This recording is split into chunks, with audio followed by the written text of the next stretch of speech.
सरकार आपकी, तंत्र आपका, मंत्र आपका, षड्यंत्र आपका। आप अनुसंधान करो ना, गोधरा में कौन बैठा हुआ है? देवेश ठाकुर, विजय सिन्हा जैसे लोग 25 लाख छात्र नीट से प्रभावित हुए हैं, वो परीक्षा कैंसिल होनी चाहिए। ये सीधा सा सवाल की पूरी चीज की जांच हो। आपने नेट की परीक्षा कल कैंसिल की सुना होगा, इसलिए नेता प्रतिपक्ष तेजस्वी जी चुनावी सभाओं में और अलग से भी माननीय मुख्यमंत्री जी से आग्रह करते रहे कि अब तो आप उधर हैं, उनसे आग्रह कीजिए इसको 9वीं अनुसूची में शामिल किया जाए।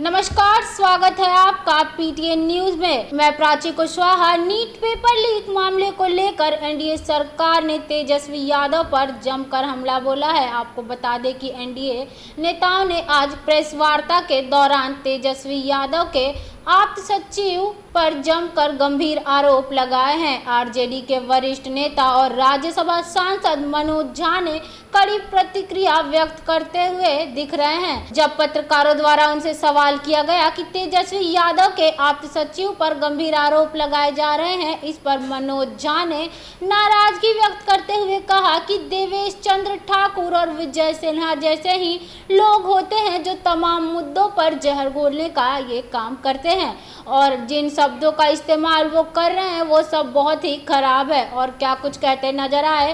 अन्य मुद्दों पर मनोज झा छोड़े जाते हैं आपको उनकी बातों के साथ। का मुख्य उद्देश्य क्या है? देखिए, बैठक का मुख्य उद्देश्य है कि एक बार तमाम लोकसभा क्षेत्र के विधानसभाओं के बारे में सूचना इकट्ठा करें और उसके बाद फिर आगे की रणनीति तय करें। इसके अलावा इस बैठक का कोई और है नहीं। संसदीय दल का नेता भी चुना जा सकता है क्या? ये मैंने जितना कहा कि इस बैठक का जो निहितार्थ है वो आपके सामने स्पष्ट कर दिया। आने वाले बिहार विधानसभा चुनाव को लेकर भी क्या चर्चाएं हो सकती है? जब आप चर्चा करते हैं, लोकसभा का विश्लेषण करते हैं, विधानसभा वार करते हैं, तो क्या उसके लिए अलग से थोड़ी ही रणनीति बनेगी? वो उसी में मैं समझता हूँ कि समाहित।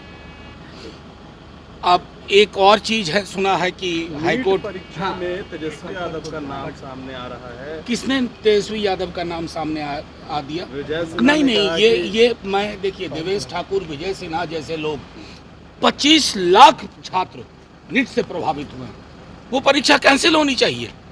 ये सीधा सा सवाल शब्दों का उन्होंने इस्तेमाल किया है, ये बहुत महंगा पड़ेगा।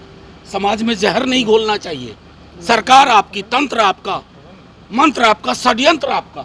आप अनुसंधान करो ना, गोधरा में कौन बैठा हुआ है? पूरी की पूरी चीज की जांच हो। आपने नेट की परीक्षा कल कैंसिल की सुना होगा, 25 लाख छात्र नीट से प्रभावित हुए हैं, वो परीक्षा कैंसिल होनी चाहिए। ये सीधा सा सवाल है। इसमें तेजस्वी यादव का नाम घुसेरने की कोशिश करना, ये उनका अल्प ज्ञान भी दर्शाता है। आप पूरी बात तो मेरी सुन लीजिए। ये अनफिट लोग हैं। सरकार नाम की कोई चीज नहीं है बिहार में, समझ गए? ऐसे लोग अगर इस प्रकार की चीज बोले, यादव, कुशवाहा, मुसलमान, पिछड़ा, अत्यंत पिछड़ा, सरकार में रहने लायक?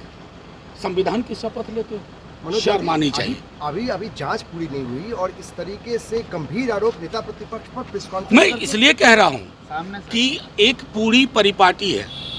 देवेश जी एक बात बोलते हैं, उसी बात से मिलती जुलती बात विजय जी बोलते हैं।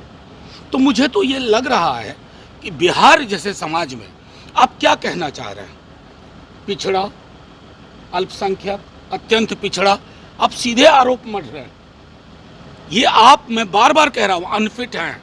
जिस पद पर आप हैं, you are unfit to run the government. जो हाई कोर्ट का फैसला है, इस पर आप क्या कहेंगे? जाति गणना का देखिए, मैं सीधी सी बात कहूं, गौर से सुनिएगा, दुर्भाग्यपूर्ण है।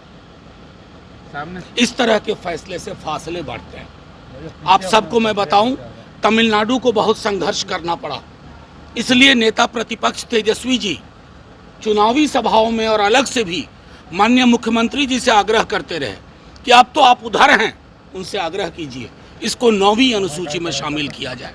आज 9वीं अनुसूची में शामिल होता, इसकी जुडिशियल स्क्रूटनी नहीं होती, जुडिशियल इंटरवेंशन नहीं होता। लेकिन मैं आपको बता रहा हूं, हमें पता है कि कौन लोग पिटिशनर हैं, उनकी सामाजिक पृष्ठभूमि क्या है, जातिगत जनगणना तक के लिए कौन लोग सुप्रीम कोर्ट में खड़े हुए थे। तमाम लोगों के बीजेपी से ताल्लुक थे। क्या ऊपर की अदालत नहीं, में जानी चाहिए इस फैसले मैं के इसलिए कह रहा हूं कि माननीय मुख्यमंत्री जी और तब के उप मुख्यमंत्री जी इस बात को लेकर के बिल्कुल मुतमईन थे कि हमें ये करना है। अब गेंद नीतीश जी के पाले में है।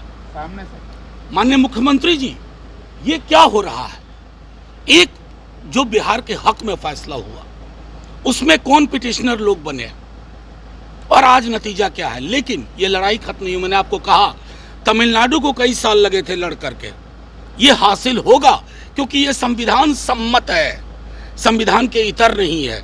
इंतजार करिए, एक कोर्ट ने फैसला दिया है, हम जाएंगे और साक्ष्य और सबूत के साथ और ऊपर की अदालत से आग्रह करेंगे। और ऊपर में जो एनडीए की सरकार, अब तो मोदी सरकार है नहीं, तो एनडीए की जो सरकार है उनके जो तो दो कर्ता धर्ता है, मेन पिलर चंद्रबाबू नायडू और हमारे नीतीश राज्य जी। सरकार को जाना चाहिए आप कि सुनिए ना, उन दोनों को कहेंगे कि हमारी ये मांग है, बिहार की मांग है, आप केंद्र पे दबाव डलवाइए और ऊपर के कोर्ट से फैसला हमारे हक में होगा। सर एक चीज NHI के रजिस्टर में लिखा